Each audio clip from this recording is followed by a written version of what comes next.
بسم اللہ الرحمن الرحیم۔ زنا، girlfriend boyfriend, trend اور اس کا عذاب۔ تحریری تحقیق۔ خدارا آج کی نوجوان نسل سے گزارش ہے کہ اس تحریر کو ضرور پڑھیے گا۔ مجھے آپ کا کوئی لائک یا کمنٹ نہیں چاہیے، بس تحریر کو دھیان سے پڑھ لیجئے۔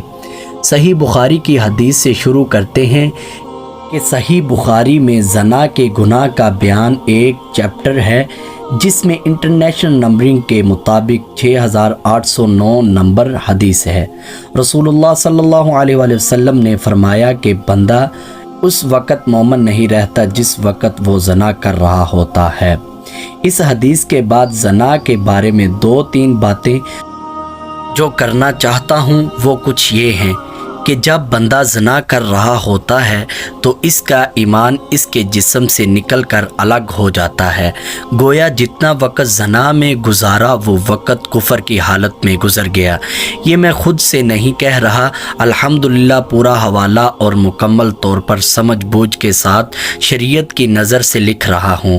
اب ذرا عورتیں سوچیں کہ جب کسی غیر محرم نے ان کے جسم کو شہوت کے ساتھ ہاتھ لگایا، وہ سارا وقت ان کا کفر میں گزرا، یہ اتنی دیر تک کفر کی حالت میں رہی ہیں۔ اب کہنے کو تو مسلمان بنی پھرتی ہیں، لیکن کل کو نامہ اعمال جب کھولا جائے گا تو یہی لکھا ہوگا کہ اتنا وقت کفر کی حالت میں گزرا۔ اب خود سوچیں کہ ایسا گناہ جس کی وجہ سے ایمان ہی بندے سے گم ہو جائے۔ اللہ اکبر کبیرہ، سوچتا ہوں تو رونگٹے کھڑے ہو جاتے ہیں کہ محض چند لمحوں کی ذلت کے لیے اپنی آخرت ہی گندی کر دی جائے، اور اگر اللہ نہ کرے کسی کو اس دوران موت نے آ پکڑا تو میرے بھائی وہ تو گویا کفر میں مر گیا۔ استغفر اللہ۔ اللہ تعالی ہمیں ایسے گناہ سے بچنے کی توفیق عطا فرمائے، آمین ثم آمین۔ ایسا شخص جو زنا کرتے کرتے بڑھاپے کی عمر کو پہنچ گیا تو حدیث پاک میں آتا ہے کہ کل قیامت کے دن اللہ رب العزت اسے نہیں دیکھیں گے اور 7 آسمان اور 7 زمینیں اس پر لعنت برسائیں گے۔ دوسری بات، ابن عساکر رحمۃ اللہ علیہ نے ایک حدیث نقل کی ہے کہ اگر کوئی زنا پر مقیم ہوتا ہے وہ بت پرست ہوتا ہے۔ چونکہ یہاں بہت قابل احترام لوگ تحریر پڑھ رہے ہوں گے، اس لیے میں انتہائی مؤدبانہ الفاظ استعمال کروں گا کہ ہم لوگ صرف اس چیز کو زنا سمجھتے ہیں کہ اگر 2 غیر محرم جنسی تعلقات قائم کریں تو یہ زنا کہلائے گا، لیکن جو ابن عساکر رحمۃ اللہ علیہ کی حدیث میں نے نقل کی ہے اس کی تفسیر میں علماء فرماتے ہیں کہ اگر کسی عورت کا کسی غیر محرم کے ساتھ 2 سال افیئر رہا، آج کی زبان میں گرل فرینڈ اور بوائے فرینڈ کا تعلق، تو اللہ کے ہاں یہ 2 سال تک دونوں بت پرست رہے، اس کا نام مومنوں کی فہرست میں نہیں ہوگا بلکہ بت پرستوں میں ہوگا۔ اسی طرح اگر کسی مرد کا عورت سے غلط تعلق رہا تو گویا وہ بت پرست لکھا جا رہا ہے۔ آج سوچئے کہ ہم بت پرستوں کی باتیں پڑھتے ہیں تو کہتے ہیں یہ ایمان سے محروم تھے، کہیں ایسا تو نہیں کہ ہم کلمہ پڑھتے ہوئے بھی بت پرست لکھے جا رہے ہوں۔ اس لیے عرض کروں گا اپنے بھائیوں سے، اپنی بہنوں سے کہ اس پوائنٹ کو خوب اچھی طرح سمجھیں کہ یہ زنا کا گناہ ایمان سے محروم کر دے گا اور انسان کو اللہ کے دفتر سے محروم کر دے گا۔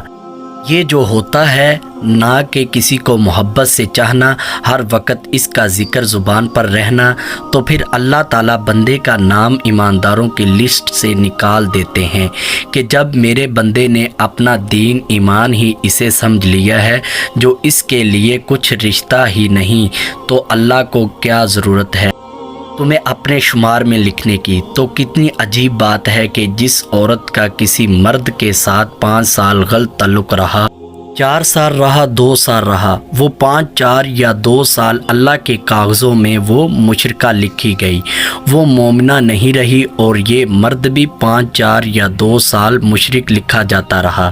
یہ 5 سال کے اعمال نامہ میں کفر لکھواتے رہے دونوں۔ سوچیے یہ کتنا بڑا گناہ ہے، اور پھر اس کی سزا جو آخرت میں ملے گی وہ پڑھ کر بندہ کانپ جاتا ہے۔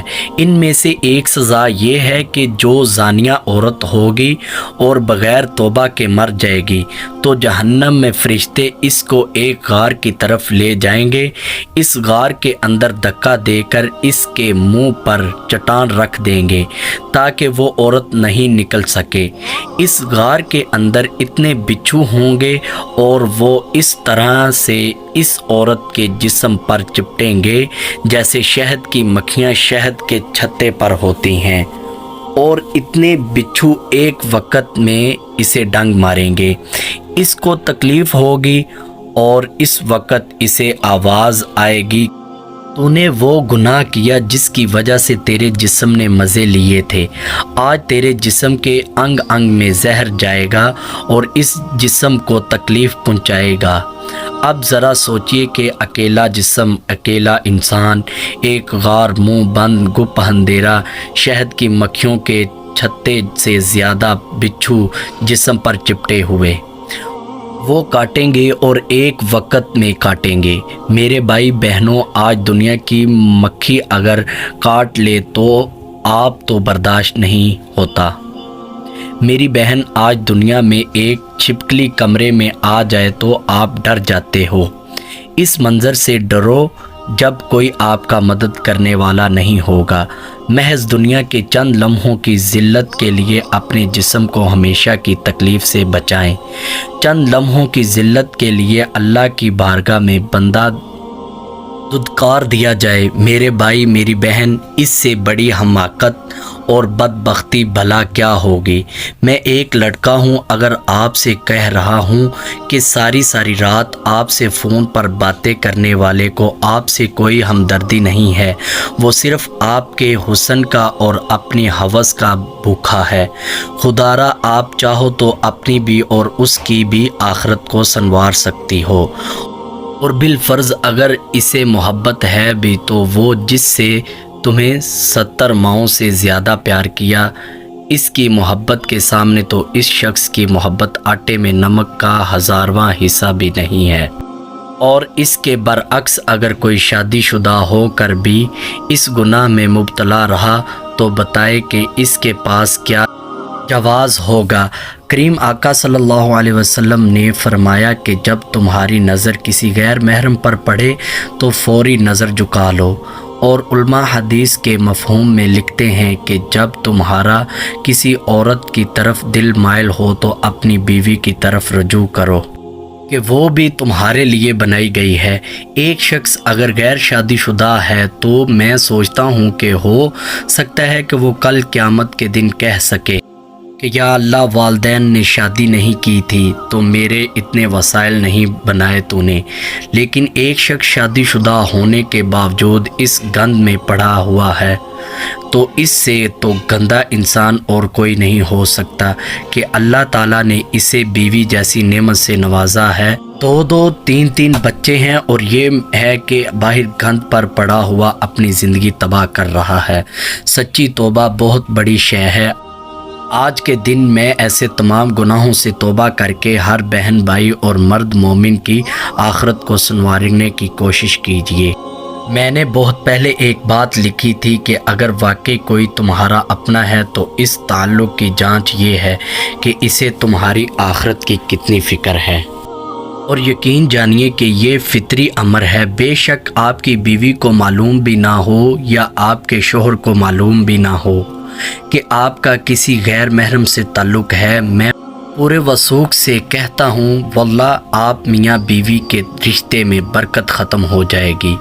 خود بخود بے تنگی، باتوں پر جھگڑا، گھر میں ہر وقت چک لڑائی جھگڑا، بے برکتی، بے رونقی سی ہو جائے گی، اور اگر بالفرض پتہ چل گیا تو اس سے بڑی گندگی آپ کے لیے کیا ہو سکتی ہے۔ حدیث کے مفہوم ہے کہ جو لوگ فحش باتیں سنتے ہیں قیامت کے دن ان کے کانوں میں شیشہ پگھلا کر ڈالا جائے گا۔ تو یہ جو لوگ کہتے ہیں کہ ہم تو بس موبائل کی حد تک ہیں، میرے بھائی یہ موبائل تک نہیں بت پرستی اور کانوں میں سیسا ڈالنے کی حد تک کی بات ہے۔ آپ کیا سمجھتے ہیں کہ فون پر آپ دین کی باتیں کر رہے ہوتے ہیں؟ بھلا ایک غیر محرم لڑکی کسی غیر محرم سے رات کے 10 بجے سے 3 بجے تک کون سی خاص باتیں کر رہی ہوتی ہیں جو دن کے اجالے میں نہیں ہوتی؟